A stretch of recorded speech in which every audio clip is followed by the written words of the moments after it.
दोस्तों आज आपको जानकारी देंगे कि यदि आपकी वृषभ लगन की कुंडली है और चंद्रमा की अगर आपके ऊपर महादशा चल रही है तो उस महादशा में आपको क्या शुभ व अशुभ रिजल्ट मिल सकते हैं, इस विषय पर आज एक काफ़ी डिटेल में डिस्कशन आपके साथ में करूंगा। इसलिए वीडियो को पूरा और अंत तक सुनिएगा, बहुत कुछ सीखने को समझने को आपको प्राप्त होगा। अब देखिए, चंद्रमा के पास वृषभ लगन, अब लगन को कैसे आइडेंटिफाई करेंगे? ये होता है फर्स्ट हाउस, जहाँ लगन लिखा हुआ है। अब इसमें जो भी नंबर लिखा होगा वो आपकी लगन कहलाएगी। जैसे यहाँ पर अभी सामने लिखा है 2 नंबर। अब 2 नंबर का मतलब हो गया वृषभ राशि, और वृषभ राशि के स्वामी होते हैं शुक्र ग्रह। इसका मतलब कि आपका लग्नेश कौन हुआ? शुक्र देव हुआ। अब शुक्र के पास आपका जीवन है, शुक्र के पास आपकी पूरी की पूरी कुंडली की जिम्मेदारी है। अब यहीं लिखा होता 10 नंबर, 10 नंबर मतलब मकर राशि और उसके स्वामी होते हैं शनि, तो फिर आपके लग्नाधिपति हो जाते, यानी कि कुंडली के मालिक शनि महाराज। तो ऐसे ही यहाँ पर ये वृष लगन है, यहाँ पर बड़े शब्दों में लिखा है वृष लगन में महादशाओं का फल। यानी कि आज हम आपसे बात कर रहे हैं चंद्रमा की।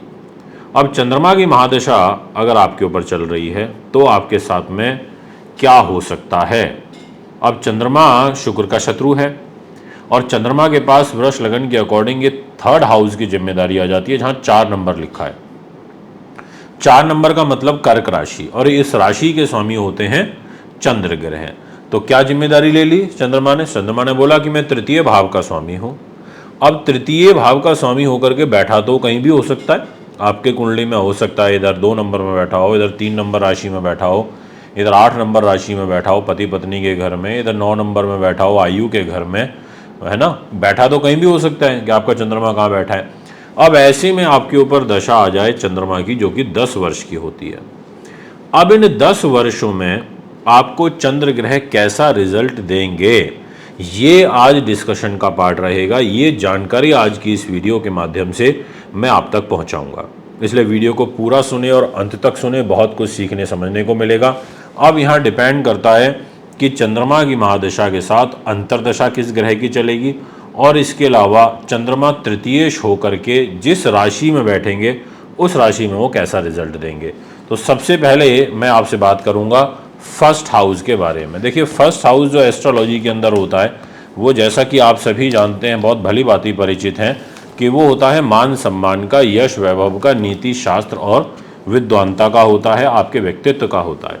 अब अगर यहाँ फर्स्ट हाउस में आपके चंद्रमा बैठे हुए हैं और आपके ऊपर चंद्रमा की महादशा चल रही है या आने वाली है, तो ऐसी स्थिति में व्यक्ति बहुत सीरियस होकर के कार्य करता है, क्योंकि चंद्रमा यहाँ उच्च के हो गए वृषभ राशि में।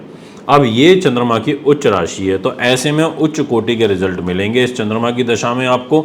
बट दाम्पत्य जीवन के ऊपर बुरा प्रभाव पड़ेगा, क्योंकि यहाँ पर चंद्रमा बैठे होंगे और इसी की दशा चंद्रमा की चल रही होगी, तो इनकी सप्तम दृष्टि नीच की दाम्पत्य जीवन के घर में बढ़ेगी, जिस वजह से दिक्कत आएगी। आप अपने भाई बहनों के लिए बहुत सपोर्टिव हो जाओगे, आप मधुरभाषी हो जाओगे, धन की स्थिति भी आपकी एवरेज में ठीक रहेगी, आपको संगीत का, कला का, साहित्य का शौक रहेगा, आप ऐश्वर्यवान रहोगे, आप व्यवहार के कुशल रहोगे। ऐसा एक व्यक्तित्व आपका यहाँ पर मुझे नज़र आ रहा है। इसलिए मैं कह सकता हूँ कि वृषभ लगन के अंदर फर्स्ट हाउस में बैठा हुआ चंद्रमा काफ़ी अच्छा यहाँ पर फली हो सकता है उच्च के होने के कारण। तो इस पूरे 10 साल के दौरान आपको रिजल्ट अच्छे मिल सकते हैं। बस ये पीड़ित नहीं होना चाहिए, ये कमज़ोर नहीं होना चाहिए, ये बुरी अवस्था में नहीं होना चाहिए, अन्यथा ये भारी नुकसान भी आपको कर सकता है। यही चंद्रमा आपका 2nd हाउस में बैठा हुआ है और आपकी चंद्रमा की महादशा चल रही है, तो हम बोलेंगे मिथुन राशि का चंद्रमा है। ऐसा जो व्यक्ति होता है अपने निज पराक्रम से, निज पुरुषार्थ से धन अर्जित करता है, और ऐसे व्यक्ति को अकस्मात धन लाभ के अवसर भी मिलते हैं। बट आपका जो धन है अपने भाई बहनों के ऊपर, दोस्त यारों के ऊपर काफ़ी खर्च होगा इन 10 वर्षों की महादशा के दौरान।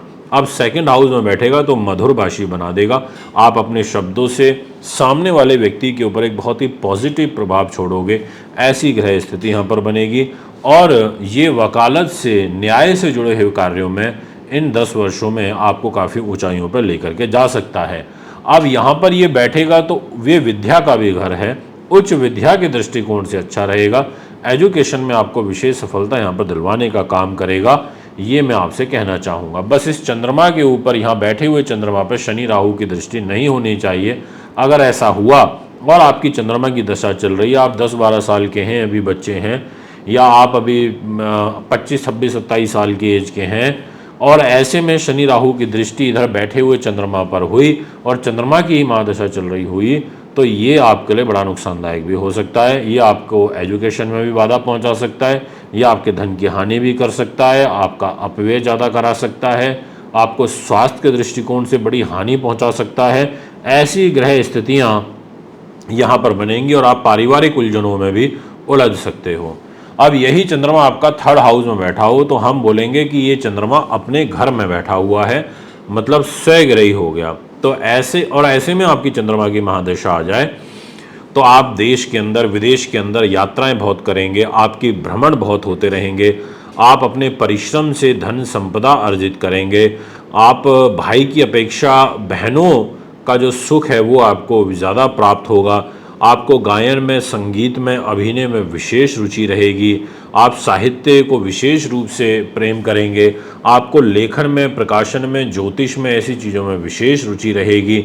आप सृजनात्मक कार्यों में काफ़ी अच्छा लाभ इन 10 वर्षों की महादशा के अंदर उठा सकते हैं। यानी कि आपके लिए एक तरीके से यहाँ पर स्वयं राशि के चंद्रमा अच्छे फली हो जाएंगे। बट चंद्रमा की जो दृष्टि है वो सप्तम रहेगी मकर राशि पर, भाग्य स्थान पर। अब अगर इस भाग्य के घर में भी कोई अशुभ ग्रह हुआ और चंद्रमा शत्रु दृष्टि से देख भी रहे हैं भाग्य को, तो ये क्या करते हैं, भाग्य उन्नति के लिए विशेष स्ट्रगल, संघर्ष यहाँ पर करवा देते हैं। तो ये 10 वर्ष के अंतराल आपको ऐसा फल मिल सकता है। यही चंद्रमा अगर आपका 4th हाउस में बैठा हो तो चौथा भाव होता है सुख साधनों का, आप देख भी सकते हैं, और सिंह राशि में चंद्रमा बैठेगा, यानी कि अपने मित्र के घर में बैठेगा, सूर्य के घर में बैठेगा। ऐसे में भूमि से, मकान से, ज़मीन से, जायदाद से, ऐसी चीज़ों से अच्छा लाभ प्राप्त होगा। और अगर इसी घर में सूर्य बैठ जाए, बुध बैठ जाए, या सूर्य बुध की इस घर पर दृष्टि हो और यहाँ चंद्रमा बैठा हो, तो ऐसा जो व्यक्ति होता है वो बहुत विद्वान हो जाता है, उसकी एजुकेशन बहुत ज़बरदस्त रहती है, वो उच्च पदों पर आसीन हो जाता है, कॉम्पिटिटिव एग्ज़ाम्स को वो क्लियर कर लेगा इन 10 वर्षों के अंतराल में। ऐसा ग्रह योग बनेगा। और अगर यहाँ पर शनि राहु का प्रभाव हुआ तो इन्हीं 10 वर्षों की महादशा के दौरान आपकी माँ को मृत्युतुल्य कष्ट दे देगा, माँ के लिए अरिष्ट कारक हो जाएगा, यानी कि उनके साथ जो ग्रह स्थिति है वो अच्छी नहीं रह पाएगी। ऐसा ग्रह योग यहाँ पर बनेगा, ये मैं आपसे कहूँगा। यही चंद्रमा आपका बैठा हो 5म भाव में और इसी की महादशा हो 10 ईयर्स की चल रही हो या आने वाली हो, तो अब ये क्या देगा। ये 3rd हाउस का लॉर्ड है और बैठ जाएगा 5th हाउस में।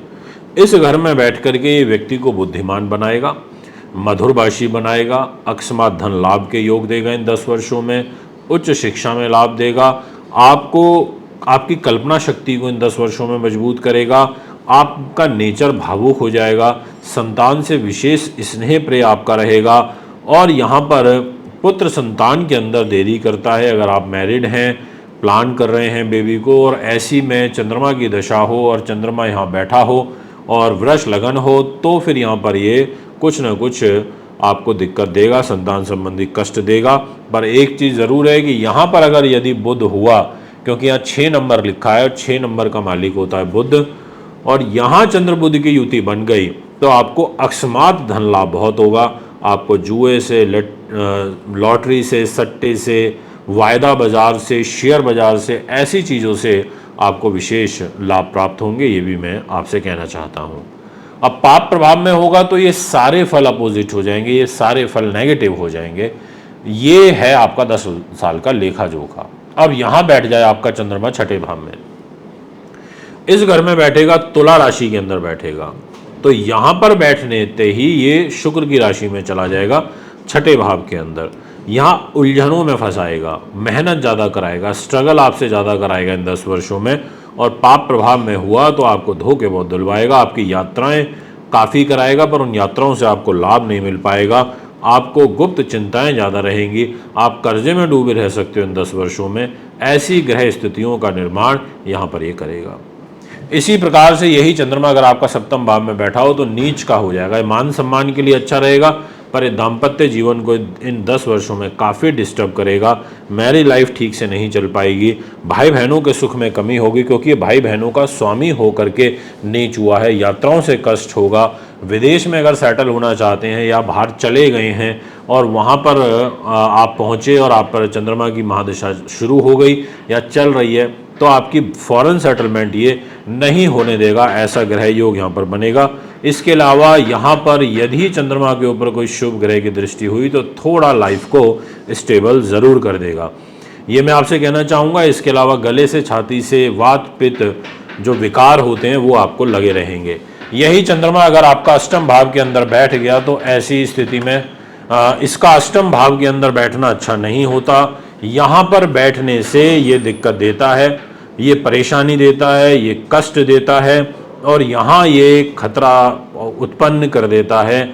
आपके तीसरे भाव का स्वामी होकर अष्टम में चला गया, आपके छोटे भाई बहन के स्वास्थ्य के लिए, उनकी आयु के लिए, और अगर ये पाप प्रभाव में हो तो उनके आयु के लिए भी खतरनाक हो जाएगा क्योंकि कर्क राशि से छठा हो जाएगा। तो इन 10 वर्षों में आपको इस प्रकार की जो परेशानियां हैं वो यहाँ पर घेरे रखेंगी। ऐसा ग्रह स्थिति मुझे नज़र आ रही है। यही चंद्रमा अगर आपका भाग्य स्थान में बैठ गया, 10 नंबर के अंदर बैठ गया, शनि की राशि के अंदर बैठ गया, तो यहाँ पर ये अपने घर को देखेगा तो बड़े भाई बहनों के साथ तो आपके रिलेशन अच्छे करेगा, परंतु आपको धार्मिक विचारों वाला भी बना देगा, परोपकारी भी बना देगा। आप अपने भाई बहनों के लिए काफ़ी सपोर्टिव भी हो जाओगे, पर आपका मन स्थिर रहेगा इन 10 वर्षों में। आपका स्ट्रेस लेवल इन 10 वर्षों में काफ़ी रहेगा। आप प्रसन्न नहीं रहोगे, खुश नहीं रह पाओगे क्योंकि यहाँ पर ये बैठ करके थोड़ा अनसेफ हो जाएगा और इस पर पाप प्रभाव हुआ तो आपको बिल्कुल भी अच्छा नहीं आएगा। आपको ऐसा लगेगा ठीक है बस चल रही है गाड़ी, ऐसे जो होते हैं ना नेगेटिव बातें ज़्यादा करना, ऐसी ग्रह स्थिति बनेगी। आपके पिता के साथ आपके विचारों में भी अंतर देखने को मिलेगा। यही आपका चंद्रमा 10th हाउस में बैठा हो और आपकी दशा शुरू हो जाए चंद्रमा की, तो ये आपके बड़े भाई बहनों के कैरियर के लिए तो ठीक रहेगा, उनकी उन्नति के लिए तो ठीक रहेगा, पर ऐसा व्यक्ति काफ़ी मेहनत परिश्रम करके इन 10 वर्षों में धन संपत्ति अर्जित करता है। यानी कि संपत्ति वगैरह तो आप बना लोगे पर आपको काफ़ी मेहनत स्ट्रगल करना पड़ेगा। व्यवसाय के दृष्टिकोण से भी आपको बहुत ज़्यादा मेहनत कठिनाइयाँ फेस करनी पड़ेंगी इन 10 वर्षों में चंद्रमा की महादशा में, क्योंकि यहाँ एक कुंभ राशि में बैठा है शनि के मूल त्रिकोण में, तो ज़्यादा अनकंफर्टेबल हो जाता है। तो इस बात का ध्यान रखें। अगर आपकी चंद्रमा की दशा चल रही है तो आप चंद्रमा को मजबूत करें या व्हाइट कलर के कपड़े ज़्यादा आपको धारण करने चाहिए। यही चंद्रमा अगर आपका मीन राशि में बैठ गया है, लाभ स्थान में बैठ गया है, तो लाभ के लिए बहुत अच्छा हो जाएगा, एजुकेशन के लिए बहुत अच्छा हो जाएगा। उच्च अभिलाषी अच्छा व्यक्तित्व आपको इन 10 वर्षों में दे देगा। अगर आपकी पीक की एज पर चंद्रमा की दशा आ गई है, आप 14-15 वर्ष की आयु में है, आपके ऊपर आ गई है, तो ये 10 वर्ष आपको बड़ा अच्छा लाभ देगा, बहुत उन्नति कराएगा, ऐसा आपकी ग्रह स्थिति कहती है। प्रभावशाली व्यक्तित्व आपको दे देगा और इन 10 वर्षों में आप काफ़ी ऊंचाइयों पर पहुंच पाएंगे, ये मैं आपसे कहना चाहता हूं। इसके अलावा आपका यही चंद्रमा अगर 12वें भाव में बैठ गया, मेष राशि के अंदर बैठ गया, तो ये व्यय ज़्यादा कराता है। ये भाई बहनों को उसका सहयोग ऐसे लोगों को कम मिलता है। इनफैक्ट आप ज़्यादा उनको सहयोग करेंगे चंद्रमा की महादशा के अंदर, आपका पैसा उनके ऊपर ज़्यादा खर्च होगा और आपको जो बेसिकली जो लाभ आएगा, अगर आप बाहर फॉरेन में बैठे हैं तो विदेशों से आपको ज़्यादा लाभ प्राप्त होगा। और इस चंद्रमा की दशा में आपको चंद्रमा काफ़ी घुमाएगा फिराएगा, यानी कि आपकी यात्राएँ काफ़ी होंगी। और इन्हीं 10 वर्षों में आपको गले से, छाती से संबंधित यानी कि जुकाम, बुखार, सर्द गर्म, ये चीज़ें आपको जल्दी हो जाएंगी। और यदि ये पाप प्रभाव में हुआ तो ये स्त्री के सुख में भी कमी करता है और शत्रु पक्ष से भी हानि कराता है और अपव्यय ज़्यादा होते हैं। तो ये है आपका वृष लगन में चंद्रमा की महादशा का 10 वर्ष की दशा का प्रभाव। आप भी यदि कुंडली बनवाना, दिखवाना, पूजा पाठ या रत लेना चाहते हैं तो हमें संपर्क कर सकते हैं। अभी मैं आपसे इजाज़त चाहता हूँ। नमस्कार, खुश रहिए।